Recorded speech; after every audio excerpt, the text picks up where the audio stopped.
En primera plana, Carlos Herranz. Bienvenidos en Primera Plana, un programa de Radio Francia Internacional y de France 24. Esta semana ponemos el foco en la segunda vuelta de las elecciones francesas. De nuevo, el duelo entre Macron y Le Pen, que decidirá el futuro de este país y también el de Europa. Nos acompañan en este estudio Víctor Hugo Ramírez, politólogo y doctor en demografía por la Sorbona. Bienvenido, Víctor. Hola, ¿qué tal? Silvia Ayuso, corresponsal del País en Francia. Bienvenida, Silvia. Hola, buenos días. Y Jean-Frédéric Chauve es historiador y docente en la Escuela de Altos Estudios en Ciencias Sociales. Bienvenido. Hola, ¿qué tal? La segunda vuelta de las elecciones presidenciales aquí en Francia, el duelo Le Pen-Macron, hoy en Primera Plana. Son los mismos candidatos, pero 5 años después, y el contexto es completamente diferente. El presidente Macron y la ultraderechista Le Pen se enfrentan el 24 de abril en la segunda vuelta de las elecciones, tal y como pasó en 2017. Esta vez el duelo parece mucho más ajustado por varias razones. El presidente ya no cuenta con el efecto novedad y Le Pen ha continuado con ese proceso de desdiabolización y ha centrado su campaña en hablar a los franceses de su primera preocupación en estos momentos, el poder adquisitivo con la inflación y la subida de los precios por la crisis energética.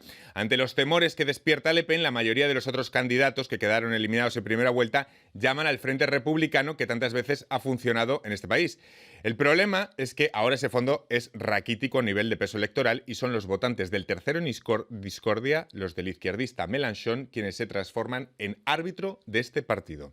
Repasemos algunas portadas. Revista L'Express. Un duelo de Francia contra Francia. 2 modelos distintos. El diario Le Monde se apoya en la cartografía del voto de Francia para explicar que este segundo duelo es más incierto. La Tribune titula: el 24 de abril del 22 se producirá el falso remake del 17. Empecemos por ahí precisamente, por ese paralelismo con lo que pasó hace 5 años. Son las mismas personas, Macron y Le Pen, pero no son los mismos personajes. ¿Qué semejanzas y diferencias, Víctor, ven entre este duelo del 22 con el que se produjo hace 5 años? A ver, tú lo has dicho muy bien, es un remake con diferencias y con similitudes. ¿Qué similitudes tenemos? Bueno, que en tanto 2017 como 2022 son elecciones que muestran la recomposición política de Francia, del panorama francés, del panorama político. Tenemos elecciones que han sepultado a los dos partidos políticos tradicionales, los republicanos y los socialistas, con un score de menos del 5%. De votos, y eso es una debacle histórica. ¿En qué se diferencian? Bueno, que tenemos 5 años de un quinquenio de Macron, en el que hemos pasado una pandemia, en el que hemos pasado la crisis del Gilets Jaunes, en el que hemos pasado una guerra ahora en Europa, pero yo creo que en lo que más se diferencia 2017-2022 es el crecimiento, la presencia, la fuerza de la extrema derecha en 2022. Tan solo para que lo tengamos en la mente, si sumábamos los votos de la extrema derecha, del bloque de extrema derecha en 2017, llegábamos entre Le Pen y Dupont-Aignan a un 26% del electorado. Hoy, en 2022, si sumamos Le Pen, Seymour y Dupont-Aignan, llegamos al 32% del electorado. Si lo comparamos con el 28% de Macron, hoy podemos decir que el bloque de extrema derecha es la primera fuerza electoral en Francia. Y esto no es poca cosa, y hay que analizarlo. ¿Qué está pasando en nuestra sociedad para que 3 de cada 10 electores compartan ideas de programas de la extrema derecha? Silvia. No es solamente de extrema derecha, si se une, lo que dicen algunos analistas es si se une el voto antisistema, es decir, de la extrema derecha, pero también de la extrema izquierda, llegamos casi a la mitad de los electores que han elegido una opción antisistema, que ese es otro de los problemas, o sea, porque ese voto antisistema, que es lo que le puede complicar ahora en la segunda vuelta a Macron, es un todo salvo Macron, evidentemente todo salvo el sistema impuesto. Entonces hay un trasvase de votos, que es lo que decías al principio, de un cierto electorado, por eso una parte, no todo, por supuesto, del electorado de Mélenchon puede ser clave, bien porque se trasvase el voto a Marine Le Pen, bien porque se abstenga y permita que Marine Le Pen con menos votos suba. Y ese es un voto antisistema, que es lo que muestra el hartazgo de una sociedad, que para mí es lo preocupante de que sea real o no. Quizá no es, o sea, es lo que hablábamos antes, no es una visión, no es la realidad de Francia, pero es la visión que muchos tienen de Francia. Recordemos que el tercero en discordia, estamos haciendo referencia al izquierdista Mélenchon, llegó el tercero en la primera vuelta con un 22%, y es ese 22% el que intentamos analizar en estos momentos qué cantidad de voto puede ir a Macron, cuánto puede ir a Le Pen, o cuánto puede quedarse en su casa y con una abstención beneficiar quizá indirectamente a Le Pen por tener a la ultraderecha más movilizada. Sí, lo que decía Silvia es exactamente como hay que plantear el tema. Es el voto antisistema. Es decir, hablabas antes de personas y personajes. En mi opinión, sin lugar a duda, Marine Le Pen no ha cambiado nada, por mucho que nos presente sus gatos por televisión, etcétera. Ella no ha cambiado. Es decir, su discurso sigue siendo un discurso xenófobo que amenaza la situación de los extranjeros e hijos de extranjeros y la presencia europea, francesa en la Unión Europea, etcétera. Pero eso no significa que la gente vote a Marine Le Pen en relación estrecha con las ideas que ella presenta en su programa. De ahí que es muy difícil analizar la situación. Hay un voto antisistema generalizado, lo cual no significa que hay una adhesión ideológica clara para los temas xenófobos o racistas al nivel de 30% en Francia. De ahí la complejidad para analizar lo que está ocurriendo. Lo que está claro es que estamos en un panorama, tras la primera vuelta, de un país dividido en 3 polos, con un presidente que ocupa todo el espectro central y luego con un polo a cada lado. Es decir, es una Francia tripolar. Se habla mucho de la Francia tripolar. Yo creo que hay que analizarlo más a detalle. Sí. ¿Por qué? Porque lo que las elecciones nos muestran son una fotografía del momento. Es decir, sí, es cierto, tenemos 3 fuerzas que llegaron a la cabeza, pero en política no hay blanco ni negro. Es decir, después del 24 de abril, no quiere decir que las personas que hayan votado por Le Pen, por Macron o por Mélenchon van a continuar apoyando su programa. Es decir, hay un voto útil, eso lo sabemos y eso lo vimos en las cifras, de por ejemplo, la derecha moderada que se dividió entre Macron y Le Pen, de las izquierdas que se migró hacia Mélenchon y de la extrema derecha que se dividió entre Zemmour y Le Pen. Yo creo que aquí algo también muy interesante es que un panorama que no contemplábamos era que cuando Zemmour lanzó su candidata, un escenario era que iba a restarle votos a Le Pen, cuando en realidad Le Pen no solo tuvo más votos que en 2017, sino que Zemmour tuvo 2 millones de votos en una candidatura de unos cuantos meses. Es decir, la extrema derecha fue la gran ganadora de la primera vuelta hace 5 días. Hablaba antes, Silvia, de ese voto antisistema. ¿Lo que nos vamos a encontrar entonces en la segunda vuelta es un referéndum al presidente? Al menos eso es la manera en que la quiere plantear Marine Le Pen, que ella está intentando dar la vuelta a ese frente republicano que siempre ha ido contra sus intereses, es decir, el que siempre ha impedido desde hace... No olvidemos que estamos a punto de cumplir 20 años desde la primera vez que la extrema derecha, el padre de Marine Le Pen, Jean-Marie, llegó a la segunda vuelta y con una gran abstención. Pero bueno, la cuestión es que desde entonces el frente republicano ha sido el cordón sanitario contra la extrema derecha y ella lo que quiere presentar, que es lo que ha hecho ahora en uno de sus mítines del primer mitin que ha dado en Aviñón de la segunda vuelta, ha sido hagamos un frente anti-Macron. Que eso funcione, hombre, ella sabe que tiene ese voto antisistema, que funcione y que luego el mucho voto, que esa es la clave, que digamos, este voto que hablamos, este voto que fue voto útil para la izquierda, al final decir vamos a volver, la mayor parte de los candidatos han dicho claramente hay que votar a Macron y Jean-Luc Mélenchon no ha dicho que hay que votar a Macron, pero ha dicho ni un solo voto para Marine Le Pen. Dejando abierta la abstención, que puede beneficiar indirectamente a Le Pen. Eso es lo que ya se le reprochó hace 5 años a Jean-Luc Mélenchon. Pero, digamos, esa es la cuestión. Yo creo que va a hacer la abstención y, sobre todo, si funciona ese relato, que todavía tengo mis dudas porque estamos viendo cómo ahora que Marine Le Pen ya no tiene a Zemmour para presentarla más presidenciable, digamos, cómo se está separando, se están viendo un poquito las orejas al lobo y se están separando las curvas que el día después de las elecciones parecía que estaban rozando. O sea, ahora ya empieza a haber una diferencia en las curvas entre la intención de voto a Macron y a Marine Le Pen. Bien, Frederic. Sí, yo creo que el país está dividido también por no solo uno, sino 2 populismos.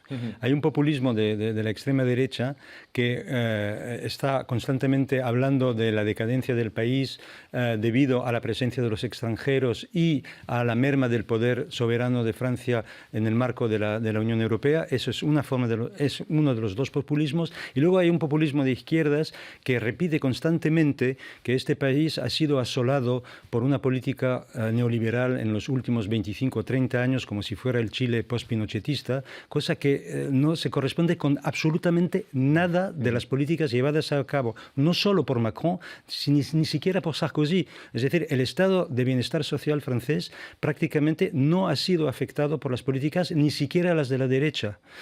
Pero, sin embargo, el discurso, lo que aparece en las redes sociales es que estamos viviendo prácticamente bajo un régimen del ultraliberalismo inspirado por los Chicago Boys, y no se corresponde en absoluto con la realidad cotidiana del país. Lo que pasa es que eso al mismo tiempo hay que explicar lo que es el proceso de la Francia olvidada y del malestar que hay en este país respecto a por qué la extrema derecha ha llegado a ocupar esos vacíos donde el Estado quizá ha dejado de funcionar en muchos lugares de Francia, ¿no? En regiones desindustrializadas, por ejemplo, del cinturón del norte.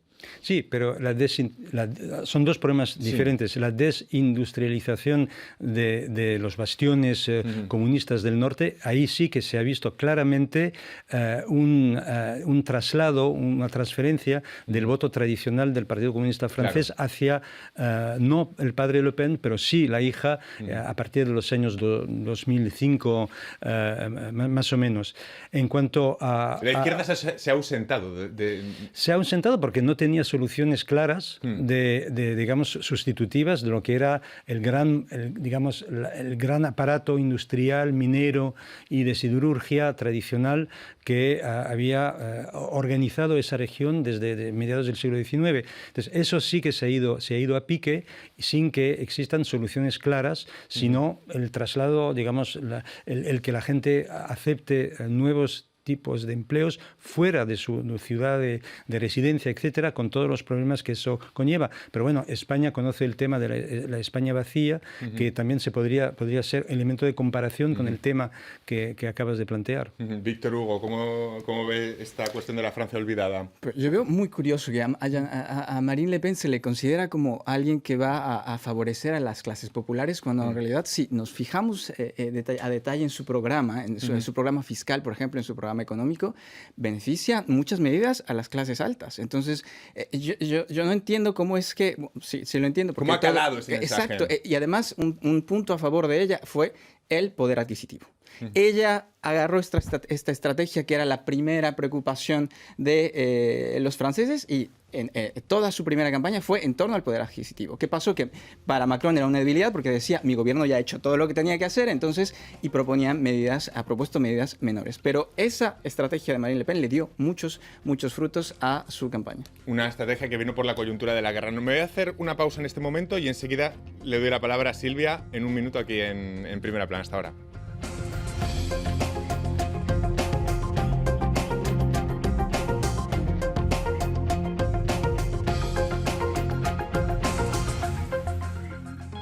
RFI, la selección del mes.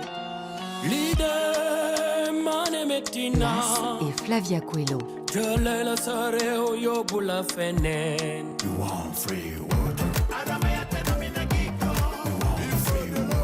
Fally Kouyaté et Tiken Jah Fakoly.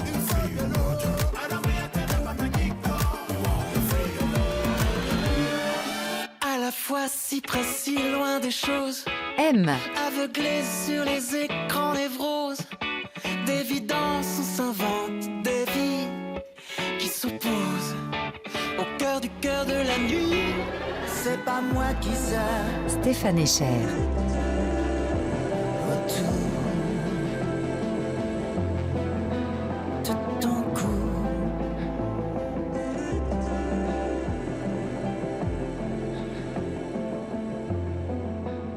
RFI. Seguimos en Primera Plana esta semana analizando la segunda vuelta de las elecciones francesas, ese duelo reeditado de 2017 entre la ultraderechista Le Pen y el presidente Macron, que va a definir el futuro político de Francia y de Europa. Lo hacemos con Víctor Hugo Ramírez, politólogo, Frédéric Chauve, historiador y docente en la Escuela de Altos Estudios de Ciencias Sociales, y mi compañera Silvia Ayuso, que me pedía la palabra antes de la pausa. Estábamos hablando de la Francia olvidada, del discurso de Le Pen, y nos contaba Víctor cómo ha calado ese discurso de tono social. Bueno, sí, lo que quería apuntar era la paradoja de estas elecciones, que es el candidato que más ha traído a la juventud, Jean-Luc Mélenchon, es el candidato más mayor, 70 años. El candidato más joven de estas elecciones, que fue el presidente más joven de Francia, Macron, que ahora tiene 44 años, es el que atrae al electorado más mayor, que se ha visto ese cambio impresionante en los mítines, que en 2017 había mucha gente joven, profesionales, etcétera, y ahora la media son 50, 60 años, que es lo que algunos dicen la democracia senior a la que se va. Y luego una candidata como Marine Le Pen, que creció por circunstancias, todo lo que se quiera, pero creció en una de las zonas de París más acaudaladas, se presenta como la defensora del pueblo, de los pobres. Es decir, que también un poco son todas estas contradicciones, que también paradojas que hacen que lleguemos un poco a la situación en la que estamos, ¿no? Jean-Frédéric, en la primera parte de la campaña el presidente no hizo campaña, podemos decir. Ahora empieza yéndose directamente, lo hemos visto en cuanto ha empezado la segunda vuelta, feudos obreros, feudos de Le Pen y buscando ese voto de Mélenchon por el que pelean los dos. ¿Qué dificultades o qué riesgos hay en este movimiento de seducción del presidente? Hay un riesgo porque la gente puede no creérselo, ese es el riesgo, pero por otra parte es imprescindible que dé ese movimiento, ya que la derecha llamada civilizada ha desaparecido prácticamente del panorama electoral nacional en esta primera vuelta. Y no cabe la menor duda de que es imprescindible para Macron seguir consolidando algo que ya obtuvo en el 17 y que se ha mantenido, y es que el centro izquierda socialdemócrata le vota a Macron, o sea, no vota a Mélenchon. Ahora tiene que ampliar y consolidar ese voto de izquierdas moderada hacia él si quiere ganar la segunda vuelta. O sea que la clave de cara a la segunda vuelta es saber hasta qué punto es potente ese trasvase de votos entre Mélenchon y Le Pen, que es lo que muchos sondeos, la Demoscopia se esfuerza estos días en estudiar. Parece que hay un tercio, el 30%, siempre está ahí el punto en el que sí que habría un trasvaso de ese voto antisistema, ¿entendemos? Con abstención. Con la abstención. En 2017, 9% del electorado que votó en primera vuelta por Mélenchon aseguraba que iba a votar por Le Pen. Hoy, en 2022, el 30% de los electores de Mélenchon aseguran que votaron por Le Pen, pero hay exactamente una abstención. A mí lo hemos visto esta semana en medios, en redes, cómo explicar que un elector de la izquierda de Mélenchon pueda votar por la extrema derecha de Le Pen. Y hay varios factores. Hay mucha gente que está muy enfadada por tener que votar por Macron en la segunda vuelta. Y a mí me llamaba la atención un reportaje que cuestionaba a los Gilets Jaunes, y los Gilets Jaunes decían, es que nada puede estar peor. Voy a votar por Le Pen porque nada puede estar peor que con lo que estamos con Macron. Y es una rabia muy comprensible, pero hay que decirlo con todas sus letras. Las cosas sí pueden estar peor si la extrema derecha gana. Porque horas después de que la extrema derecha gana, quienes pagarán las consecuencias van a ser las poblaciones de origen magrebán, las mujeres que portan el velo, etcétera, etcétera. Es decir, hay cómo explicarnos que los votantes de Mélenchon voten por Macron, pero hay todo un discurso de estos votantes, una rabia que existe, que explica este traslado de los votos. En cualquier caso, si llega Macron a repetir quinquenio, ese malestar va a estar ahí. Si la abstención es muy grande, puede perder legitimidad a la hora de emprender una agenda de reformas. ¿Va a tener que transformar su presidencia en otra cosa, Silvia? Bueno, una de las claves será, creo que Fede se explicarlo mejor, las legislativas. Las legislativas que vienen a continuar en junio. Macron en 2017 obtuvo una mayoría absoluta que consideró como la validación de su mandato. Si ahora no consigue la mayoría absoluta, pues su mandato no quedará tan validado. Y luego está el segundo factor, que es macronismo existe hasta 2027 como lo conocemos, 5 años, pero a partir de 2027 no se puede volver a presentar, porque no se puede presentar 2 veces seguidas. Y no es un partido esto, es un movimiento. Es un movimiento, hay varias figuras, pero las figuras que salen son sobre todo figuras de la derecha, Édouard Philippe, Bruno Le Maire, el ministro actual de Economía, el ex primer ministro Édouard Philippe. Entonces, este centro que también se basa y que necesita muchísimo el votante de centro-izquierda trasvasado de socialistas, ecologistas, etcétera, permitirá esto, se mantendrá, ¿no? Y luego la batalla interna, o sea, es decir, es un presidente que va a tener que gobernar con una estructura suya que estará buscando liderazgos, o sea, que puede crear conflictos internos más allá de todos los conflictos externos, crisis políticas, sociales, etcétera, porque quién se imaginaba unos chalecos amarillos en 2017, quién se imaginaba una pandemia, no sabemos todavía si la pandemia resurge o no, vuelve otra cosa, y luego, bueno, tenemos la guerra de Ucrania que ya ha perdido interés porque nuestra capacidad de concentrarnos a veces es muy corta, pero sigue ahí y no sabemos cuánto va a durar y cómo más va a afectar, y no sabemos si va a haber ahora nos parecemos menos amenazados, pero no sabemos qué va a pasar en unas semanas o meses o años. Entonces, hay tantos factores internos y encima, externos, perdón, y encima el interno de que va a ser un gobierno que está buscando nuevos liderazgos. Yo creo que eso puede ser complicado. Jean-Frédéric, ¿cómo ve el horizonte? Yo creo que para los televidentes hay que explicar una cosa que no parece claro a primera vista. La Constitución francesa, por mucho que se hable de monarquía republicana, es una constitución parlamentaria, fundamentalmente parlamentaria. Eso significa que, efectivamente, si gana Macron las presidenciales, pero no gana las generales o las legislativas, quien detenga el poder será el primer ministro y el presidente será decorativo. Y eso es una de las características que siempre se olvida, es cuando hay lo que llamamos cohabitación, quien lleva el poder efectivo del gobierno de la nación no es el presidente de la República, es el primer ministro, que se lleva todo, o sea, the winner takes all en ese caso. Entonces, existe una gran incógnita. El día 24 de abril no sabremos cómo se va a gobernar Francia a partir del mes de junio. No lo sabemos. Lo que parece claro es que el eje de coordenadas entre izquierda y derecha ha cambiado. Aquí lo que se plantea es un duelo, digamos, entre, no sé cómo llamarlo, el multilateralismo, centrismo, liberalismo de Macron y el proteccionismo, patriotismo de la extrema derecha. ¿No es un riesgo que en una democracia como Francia la alternancia de poder se establezca en estos parámetros? ¿Que la alternativa a Macron solo pueda venir del antisistema? Bueno, estamos frente a una situación que nos recuerda lo que ocurre en Hungría, lo que ha ocurrido en Estados Unidos con el mandato de Trump, que es exactamente esa alternativa. Antiguamente teníamos una alternativa de centro-izquierda versus centro-derecha dentro de los parámetros europeístas, socialdemócratas o socialliberales, etc. Y ahora estamos frente a otro tipo de alternativa que efectivamente parece ser mucho más peligrosa que la que hemos conocido en los últimos 30 años. Esa dicotomía ha sido propulsada también e incentivada por el propio presidente. A ver, es un escenario cada vez más complejo. Se ha desdibujado un poco la izquierda y la derecha, pero hay temas que también han movido divisiones muy añejas, por ejemplo, las divisiones de clase, que ahora vemos que nos dicen, no, es que el presidente de los ricos, y vemos el voto que en realidad las clases altas y las personas con diploma son las que votan Macron, y las personas sin diploma de menos de un salario de 3.000 euros votan Le Pen. Es decir, se han reactivado algunas divisiones del pasado, eso es cierto, pero pase lo que pase el 24 de abril, yo creo que una cosa es cierta el 25, y es que el 25 de abril tendremos una Francia fracturada, una Francia dividida de más de dos visiones distintas que van a tener que lidiar, y que vamos a tener un quinquennato muy, muy complicado, y básicamente va a ser un escenario muy, muy complejo para el gobierno que viene.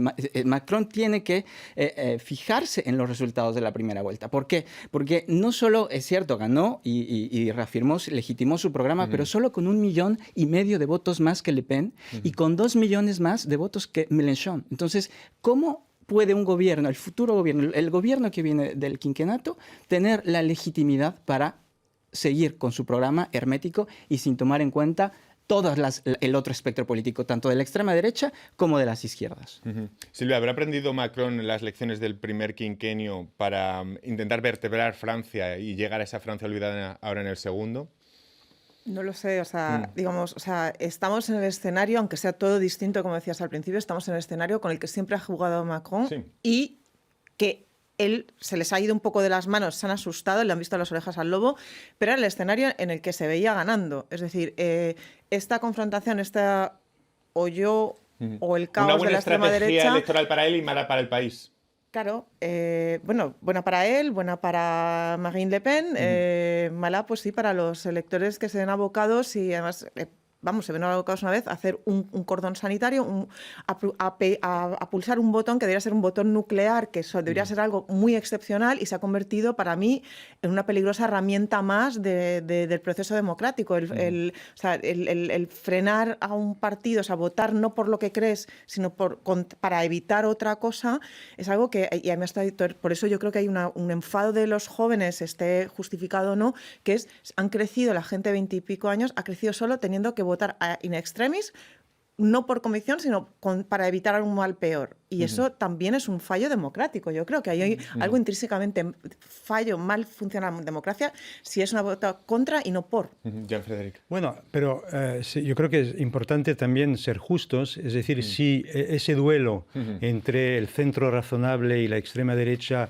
poco razonable se ha armado así, no solo es por culpa de Macron, sino también de la izquierda. Claro. Una izquierda que, hay que recordarlo, Mélenchon es una persona que ha defendido a Maduro, ha defendido a Díaz-Canel, ha defendido a Putin, toda la retórica putiniana sobre el peligro y la amenaza de la OTAN contra Rusia, que es que uno puede considerar como absolutamente mitológico, eso lo ha repercutado, lo ha repetido una y otra vez Mélenchon a lo largo de los años, y eso hace que él ha profundamente fracturado la izquierda francesa, y por otra parte el Partido Socialista ha sufrido desde el año 83 la incapacidad de decir lo que estaba haciendo. El Partido Socialista ha hecho una política muy razonable de centro-izquierda o de socialdemócrata, desarrollando una retórica de la izquierda peleona. Es decir, el desfase entre lo que decía el Partido Socialista y lo que hacía ha creado una situación de verdadera desesperación en la izquierda. Que la señora Hidalgo se quede con el 1,7% de los votos no es ninguna sorpresa, porque el Partido Socialista no ha sido capaz, y Hollande no ha sido capaz, él mismo como presidente, de decir francamente y honestamente lo que estaba haciendo. Por ejemplo, al final del mandato de Hollande, la famosa ley de reforma del mercado laboral es una reforma que anuncia exactamente lo que iba a hacer Macron después. Hay una continuidad absoluta entre la segunda parte del mandato de Hollande y Macron. Y ahí la izquierda tiene su responsabilidad. Pues aquí lo dejamos. El 24 veremos qué decisión toma Francia entre Macron y Le Pen. Muchísimas gracias a los tres y a todos ustedes. Hasta la próxima semana aquí en Primera Plana.